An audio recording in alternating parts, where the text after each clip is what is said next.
I'm going to download a PDF file from a website. I'm going to use the example of the rules and policies from USAG. I will go to Browser, which shows online websites. I will go to the three dots in the corner to find my bookmarks, which I have set up for wherever I need to go. I'm going to go to USA Gymnastics. I will scroll down to the developmental program. And you see I can't see their sidebar.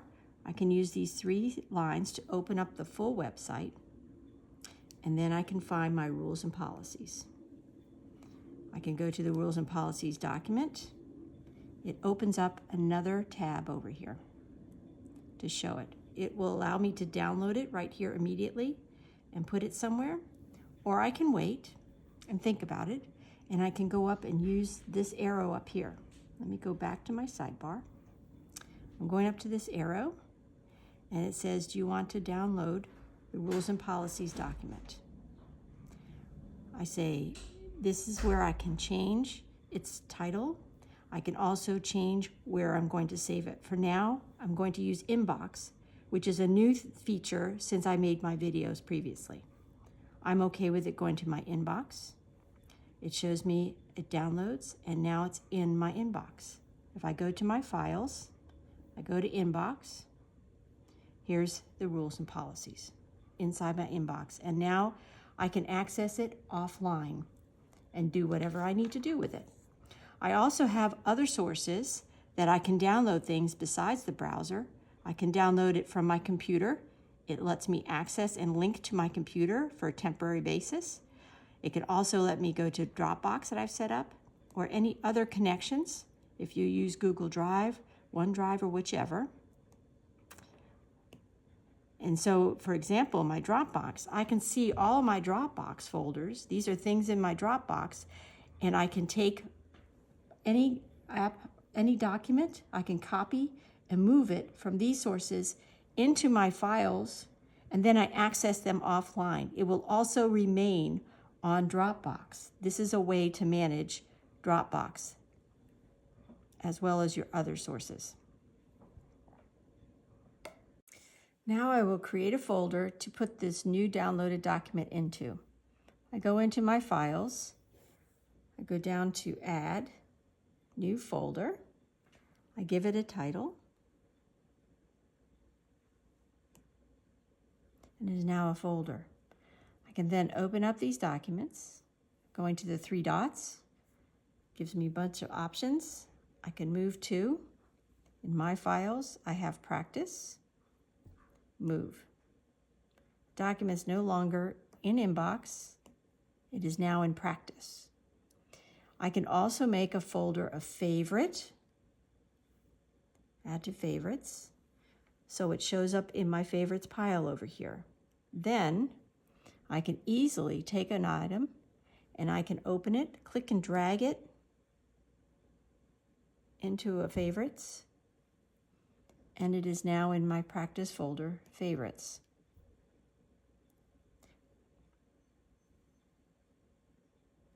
Let me show you how annotation works on this wonderful app. I will show you an example in my code of points, a diagram here of things that I've drawn all over the page, many different colors, all kinds of notes to myself, and highlights in whatever colors I choose.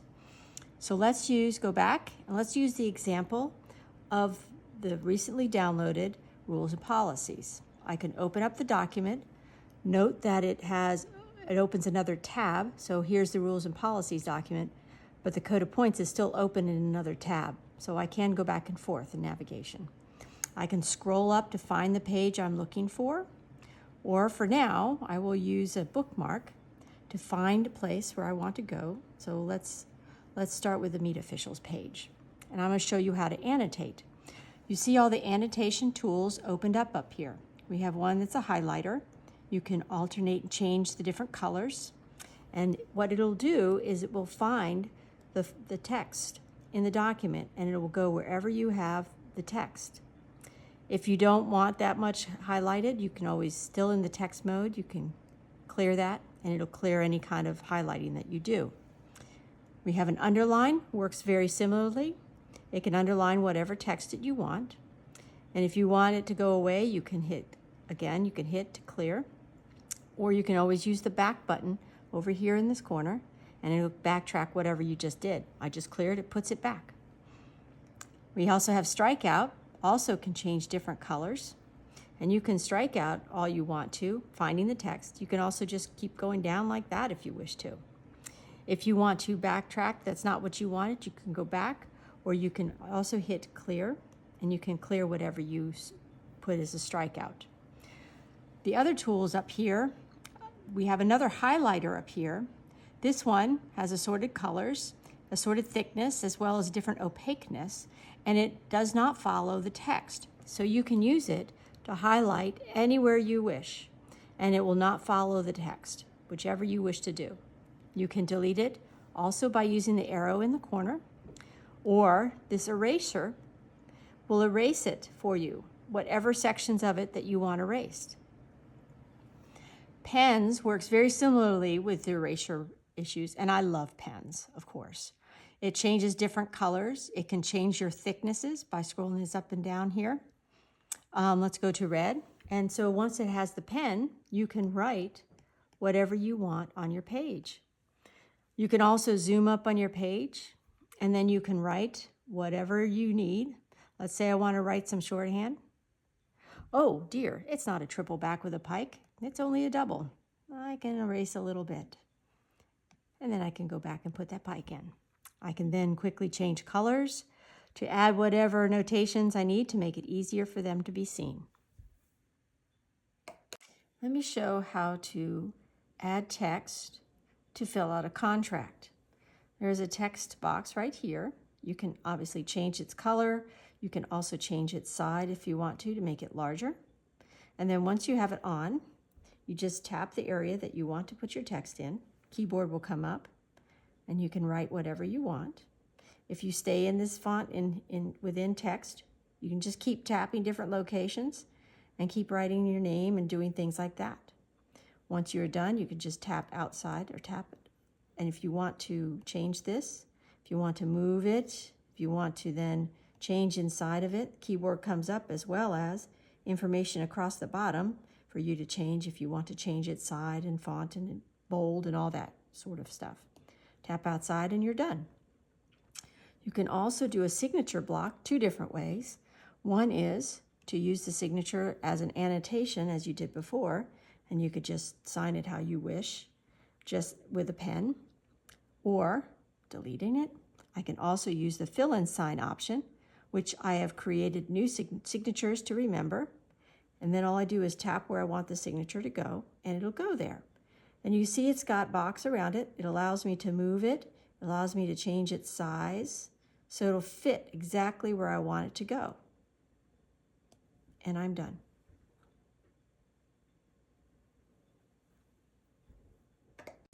Let me give you examples of how I have set up these documents to make navigation easier and quick so I can find the resources I need.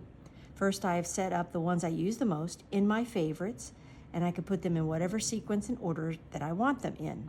So I could just touch them and I could go directly to that document.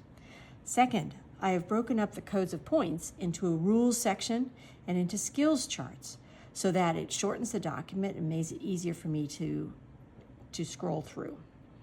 I've also used large font in my annotations, and different colored fonts, so I can read them when they're in the thumbnail version just as they are here, and I can find them easily. Let's go inside a document. We'll go into the Excel program rules. You see, I've also been able to annotate when I've updated it, and I can scroll and see wherever I want. So the first thing I could do is I can just scroll up and down to find what I want. I've also set up bookmarks. There are bookmarks that come with the book that shows you different chapters, breaks it up into chapters for you. The second part, I've set up my own bookmarks, and I've been able to use edit here to give the names that mean something to me, as well as I can slide them into whatever order that I wish to be so I can find what I want. Let's say I want to go to the balance beam rules deductions. And I could go to the deductions because I know here's my bookmark. And in the bookmark, I can then see where I am, and I could scroll through it. The next way to even go faster in scrolling too is to use this piece up here, which shows you all the pages of the document, and I can scroll through all the pages and looking for the one that is familiar with me. I've also used, again, large font writing to break up the different sections. I've also used different color for my highlighting. So I use orange highlighting for beam, and I know I'm in the beam section. If I come up here, I know I'm in the bars section because my highlights are in green. And I can also then find any page I want, highlight that page, and I can zoom it up if I need to and see what I'm looking for. Here I am to show you how to replace a page in a document for an update. I'm on the website browser. I've gone to the USA Gymnastics site, going into the Excel program. I'm getting some program updates, replacement page, and I found the replacement page I want. I used large book. It opens up another link to show the book. I'm going to use this. I'm going to download it, and it's going into my inbox. Done. And it's telling me, here it goes. It's going to move over into my inbox. So I can go into my files, in inbox. There's the document, and there it is. Let's say I want to replace a page. I'm checking all the pages, but I want to replace the one down here. That's the diamond routine example replacement page. This is one I want to do. So it's in the Excel code. I'm going to go over here to go back, open up my Excel code.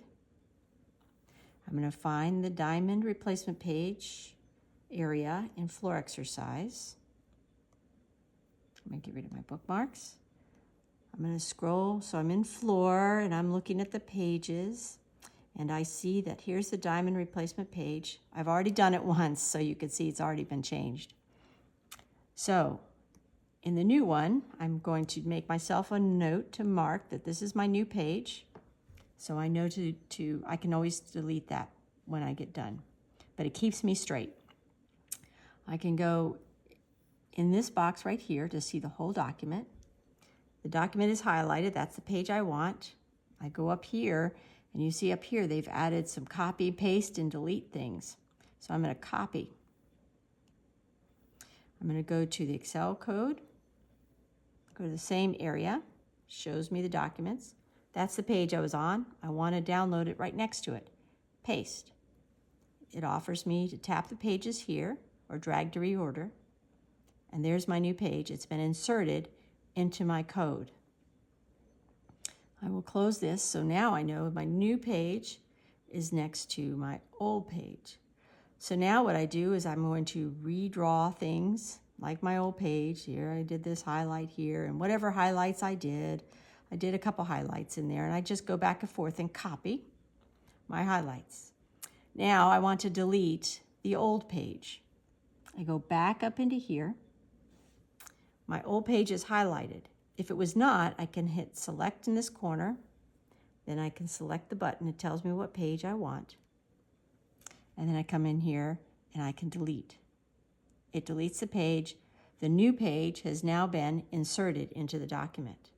If I had selected the wrong page, easy done. You can go back, puts it back in there for you. In this way as well, you can also select many different document pages and do all the things you need to delete or copy and paste them into other documents.